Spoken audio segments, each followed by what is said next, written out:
प्यारे बच्चों, पाठ शुरू करने से पहले देखते हैं एक छोटा सा वीडियो क्लिप।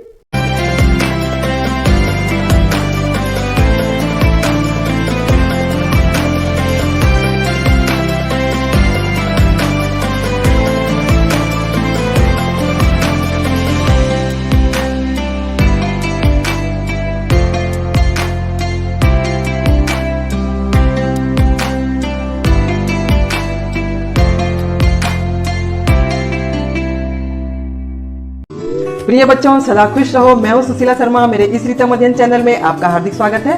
बच्चों, मैंने आपके लिए 7वीं कक्षा का संस्कृत विषय का सभी पाठों का हिंदी अनुवाद और प्रश्नों के उत्तर तैयार किए हैं। तो आज हम करेंगे हिंदी अनुवाद पाठ 9, अहम अपि विद्यालयम गमिष्यामि का। इसका अर्थ है मैं भी स्कूल जाऊंगी। और इस पाठ के प्रश्नोत्तर इस वीडियो के डिस्क्रिप्शन में दिए हुए लिंक पर जाकर आप देख सकते हैं। तो चलिए शुरू करते हैं पाठ का हिंदी अनुवाद। बच्चों, इस पाठ में एक गरीब लड़की की कहानी है जो स्कूल जाना चाहती है, पर घर की गरीब परिस्थितियों के कारण यह लड़की स्कूल नहीं जा पा रही है। तो चलिए अब हम इस पाठ को पढ़कर समझते हैं। मालिनी प्रतिवेशिनीं प्रति गिरिजे मम पुत्रः मातुल गृहं प्रति प्रस्थितः काचित् अन्यां कामपि महिला कार्यार्थम जानासि तर्हि प्रेषय। मालिनी अपनी पड़ोसन से कहती है, हे गिरिजा, मेरा बेटा मामा के घर की ओर गया है। यदि तुम किसी भी काम वाली को जानती हो तो मेरे पास भेज देना। मालिनी की यह बात सुनकर अब गिरिजा कहती है, गिरिजा आम सखी अद्य प्रातः एव मम सहायिका स्वसुतायाः कृते कर्मार्थम पृच्छति स्म। गिरिजा कहती है, हाँ सखी, आज सुबह ही मेरी मदद करने वाली अपनी बेटी के लिए काम के बारे में पूछ रही थी। श्वः प्रातः एव तया सह वार्तां करिष्यामि। मैं कल सुबह ही उसके साथ बात करूंगी। अग्रिम दिने प्रातः काले 6 वादने एव मालिन्याः गृह घंटिका आगंतारम कमपि सूचयति। अगले दिन सुबह 6 बजे ही मालिनी के घर की घंटी कोई आया है सूचित करती है। मालिनी द्वार मुद्घाटयति पश्यति यत् गिरिजायाः सेविकया दर्शनया सह एका 8 वर्ष देशीय बालिका तिष्ठति। मालिनी दरवाजा खोलती है और देखती है कि गिरिजा की सेविका दर्शना के साथ एक लगभग 8 वर्ष की लड़की खड़ी है। दरवाजे पर मालिनी को देखकर अब दर्शना कहती है, दर्शना महोदये भवती कार्यार्थम गिरिजा महोदयां पृच्छति स्म। कृपया मम सुताये अवसरम प्रदाय अनुगृह्णातु भवती। दर्शना कहती है, हे महोदया, आपने कार्य करने के लिए गिरिजा महोदया को पूछा था। कृपया मेरी बेटी को यह अवसर प्रदान करने की कृपा करें। दर्शना की बात सुनकर अब मालिनी कहती है, मालिनी परमेशा तू अल्प वयस्का प्रतीयते। मालिनी कहती है, लेकिन यह तो बहुत कम उम्र की लग रही है। किम कार्यम करिष्यत येषा, यह क्या कार्य करेगी। अयम तु अस्याः अध्ययनस्य क्रीडनस्य च कालः, यह तो इसकी पढ़ने और खेलने की उम्र है। मालिनी की बात सुनकर अब दर्शना कहती है, दर्शना ऐसा एकस्य गृहस्य संपूर्ण कार्यम करोति स्म। दर्शना कहती है, यह एक घर का पूरा काम करती थी। सह परिवारः अधुना विदेशं प्रति प्रस्थितः, वह परिवार अब विदेश की ओर चला गया है। कार्याभावे अहमे तस्य कार्यमेवान्वेष्यामि स्म, कार्य न होने के कारण मैं इसके लिए कार्य ढूंढ रही थी। येन भवत्स्य दृशानां कार्यं प्रचलेत, जिससे आप जैसों का कार्य चलता रहे। अस्मत् सदृशानां गृह संचालनाय च धनस्य व्यवस्था भवेत, और हमारे जैसों का घर चलाने के लिए धन की व्यवस्था हो जाए। दर्शना की बात सुनकर अब मालिनी कहती है, मालिनी परमे तत्तु सर्वथा अनुचितम। मालिनी कहती है, किंतु यह तो सब प्रकार से अनुचित है। किम न जानासि यत शिक्षा तु सर्वेषां बालकानां सर्वासां बालिकानां च मौलिकः अधिकारः। क्या तुम नहीं जानती हो कि शिक्षा तो सभी बालकों और सभी बालिकाओं का मौलिक अधिकार है। मालिनी की बात सुनकर अब दर्शना कहती है, दर्शना महोदये अस्मत् सदृशानां तु मौलिकः अधिकारः केवलम स्वदर पूर्ति रेवा अस्ति। दर्शना कहती है, हे महोदया, हम जैसों का तो मौलिक अधिकार केवल पेट को ही भरना है। एतस्य व्यवस्थाये एव अहम सर्वस्मिन् दिने 5 षड् गृहाणां कार्यं करोमि। इसकी व्यवस्था के लिए ही मैं पूरे दिन 5-6 घरों में कार्य करती हूँ। मम रुग्णः पतिः तु किंचित अपि कार्यं न करोति। मेरा बीमार पति तो कुछ भी कार्य नहीं करता है।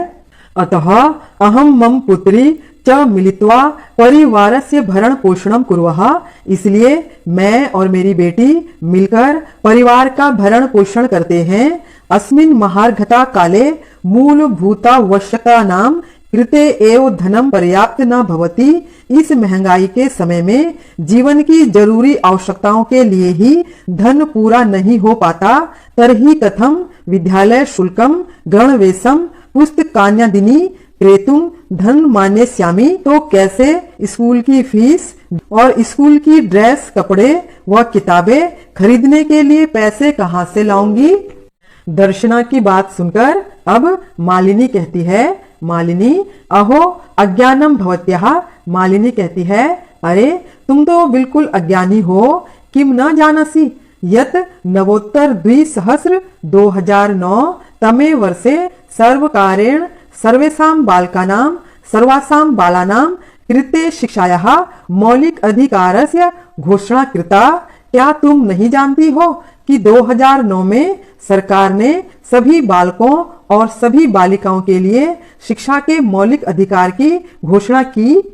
यदनुसारम 6 वर्षेभ्य आरभ्य 14 वर्ष पर्यंतम सर्वे बालाः समीपस्थम सर्वकार्यम विद्यालयम प्राप्य। जिसके अनुसार 6 वर्ष से लेकर 14 वर्ष तक के सभी बच्चे पास के स्कूल में पहुंचकर न केवलम निशुल्कम शिक्षामेव प्राप्स्यन्ति, न केवल निशुल्क शिक्षा ही प्राप्त करेंगे, अपितु निशुल्कम गणवेशम पुस्तकानि पुस्तक स्यूत पादित्राणम मध्याह्न भोजनम छात्रवृत्तिम इत्यादिकम सर्वमेव प्राप्स्यन्ति। बल्कि निशुल्क ड्रेस, कपड़े, किताबें, किताबों का बैग, जूते, दोपहर का भोजन, छात्रवृत्ति अर्थात छात्रों के लिए पैसे इत्यादि ये सब कुछ प्राप्त करेंगे। मालिनी की बात सुनकर अब दर्शना कहती है, दर्शना अप्येवम आश्चर्येण मालिनी पश्यति। दर्शना कहती है, अरे ऐसा भी है। आश्चर्यचकित होकर मालिनी की ओर देखती है। दर्शना की बात सुनकर अब मालिनी कहती है, मालिनी आम वस्तुतः एवमेव। मालिनी कहती है, हाँ ऐसा ही है। मालिनी की बात सुनकर अब दर्शना कहती है, दर्शना कृतार्थतां प्रकटयन्ती अनुगृहीता अस्मि महोदये एतत् बोधनाय। दर्शना आभार प्रकट करती हुई कहती है, हे महोदया, मैं अब सब कुछ जान चुकी हूँ। यह सब बताने के लिए मैं आपका धन्यवाद करती हूँ। अहम अद्य वास्याः प्रवेशम समीपस्थे विद्यालये कारिष्यामि। मैं आज ही पास के स्कूल में इसका एडमिशन करवाऊंगी। दर्शनायाः पुत्री उल्लासेन सह अहम विद्यालयम गमिष्यामि अहम अपि पठिष्यामि। दर्शना की बेटी खुश होकर हे मैं स्कूल जाऊंगी, हे मैं भी पढ़ूंगी। इत्युक्त्वा करतल वादन सहितम नृत्यति मालिनीं प्रति च कृतज्ञतां ज्ञापयति। ऐसा कहकर तालियां बजाकर नाचती है और मालिनी की तरफ देखती हुई आभार और धन्यवाद प्रकट करती है। तो बच्चों, यहाँ पर हमारे पाठ का हिंदी अनुवाद भी पूरा हो चुका है। तो बच्चों, अभी हमने पाठ 9 अहम अपि विद्यालयम गमिष्यामि का हिंदी में अनुवाद किया। इस पाठ में बताया गया है कि एक 8 वर्ष की छोटी सी लड़की स्कूल जाना चाहती है, पर घर के गरीब हालात होने के कारण यह स्कूल नहीं जा पा रही है, बल्कि घर चलाने के लिए वह लोगों के घरों में काम करने जाती है। जबकि सरकार 2009 में शिक्षा सभी बच्चों का मौलिक अधिकार है, यह घोषणा कर चुकी है। सरकार ने ऐसे सभी बच्चों के लिए पास के सभी सरकारी स्कूलों में शिक्षा प्रदान करने के लिए शिक्षा से संबंधित सभी प्रकार की सुविधाओं का प्रबंध किया है ताकि देश के सभी बच्चे शिक्षित हो सकें। पर लड़की की मां को इन सब बातों की जानकारी नहीं है, क्योंकि वह भी अशिक्षित है, और क्योंकि अशिक्षित होना अंधकार के समान है और शिक्षित होना एक प्रकाश के समान है, जहां सब कुछ साफ दिखाई देता है और सब कुछ समझ में आता है। इसलिए सभी बच्चों को शिक्षा ग्रहण करनी चाहिए और शिक्षित बनना चाहिए। तो मैं इस वीडियो के माध्यम से उन सभी माता पिता से कहना चाहती हूँ जो अपने बच्चों को प्राइवेट स्कूल में पढ़ाने के लिए असमर्थ हैं, वे अपने बच्चों को पास के सरकारी स्कूल में भेजकर उन्हें पढ़ाएं, शिक्षित बनाएं और सक्षम बनाएं, क्योंकि जाने कौन सा बच्चा बड़ा होकर इस देश का भविष्य बन जाए। तो बच्चों, मुझे भी आप लोगों के साथ पढ़कर अच्छा लगा, तो चलिए फिर मिलते हैं पाठ 10 के साथ। तो मैं उम्मीद करती हूँ कि अब आपको पूरे पाठ का हिंदी अनुवाद अच्छे से समझ में आ गया होगा। अगर आपको ये वीडियो पसंद आया हो तो लाइक और सब्सक्राइब जरूर करें, और अगर कहीं पर कुछ समझ में नहीं आया हो तो कमेंट्स जरूर करें, ताकि फिर आपको समझा सकूं। तो अब मैं आपसे विदा लेती हूँ, फिर मिलते हैं अगले वीडियो में। तब तक आप खुश रहिए, मस्त रहिए। धन्यवाद।